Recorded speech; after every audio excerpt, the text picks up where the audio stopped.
Do we not extend a hand of friendship? We're part of one human family. And when we talk about extending our resources, our aid, we should also take a look, can we actually make a difference? Some people can make the argument, well, it wouldn't make any difference. Well, in fact, Canada has a track record internationally of making a difference in many ways. It's one of the reasons that when I walked out into that town of Johor, that I was so welcomed. It was because of our international reputation, and it's based on facts on the ground. And let me get into some of the details of ways in which we can engage and help. Earlier, one of the speakers talked about the importance of reconciliation. Well, Canada has a track record of patient diplomacy, multilateralism. And some of the ways that we could help in that process of reconciliation, some of the concrete ways, are, for instance, naming a parliamentarian as a special envoy to Somalia and providing that parliamentarian with the resources to get on with the job.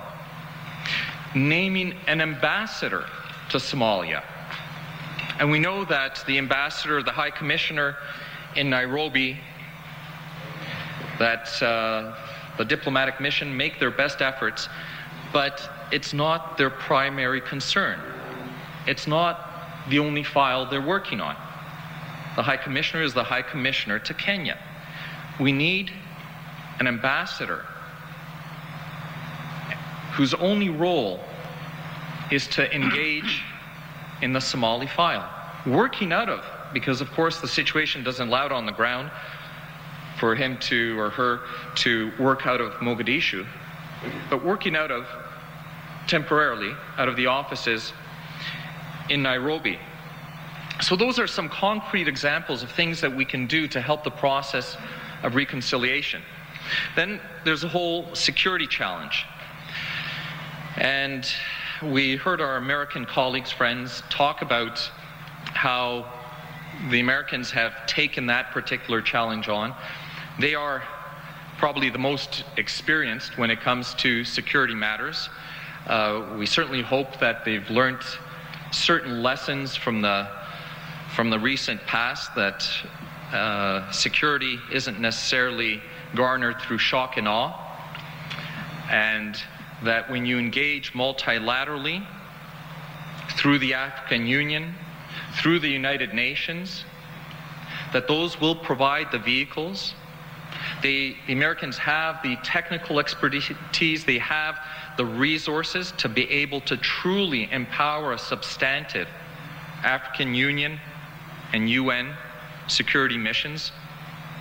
And then Canada can engage in another area which we are expert in: humanitarianism and civil society building. Canada has an almost unique experience in federalism. Well, that's an experience that we can bring and take some of our top experts in federalism and creating federal structures to Somalia. We touched on the issues of Somaliland, Puntland was mentioned, and I envision that a Somali future probably entails some sort of federal structure. We're expert in that. We can provide expertise in other areas. Somalia has one of the longest coastlines in the world, the longest in Africa. Canada has one of the biggest coasts in the world as well. One of the one of the serious problems that Somalia faces is the fact that the coast isn't secured. Well, we have tremendous expertise in building up a Coast Guard service. There's another concrete area in which we could help. There's so many areas in public administration. We could help. There are already these pre-existing relationships between our two parliaments. We should directly engage in bringing parliamentarians here to show them how our parliament functions in our committee structures. We could help in the establishment of a presidential office. We could help in establishing the equivalent of our provincial administrative structures. By listing out all these examples, I'm just throwing out how much we in fact have the capacity to do as Canadians. Not only do we have a track record in reconciliation, patient diplomacy, civil society building, humanitarianism, we have something that no other country in the world has. When they talk of a future global village, I tell people it exists. It exists here in Canada, in our urban centers. We have a multicultural mosaic, diaspora communities,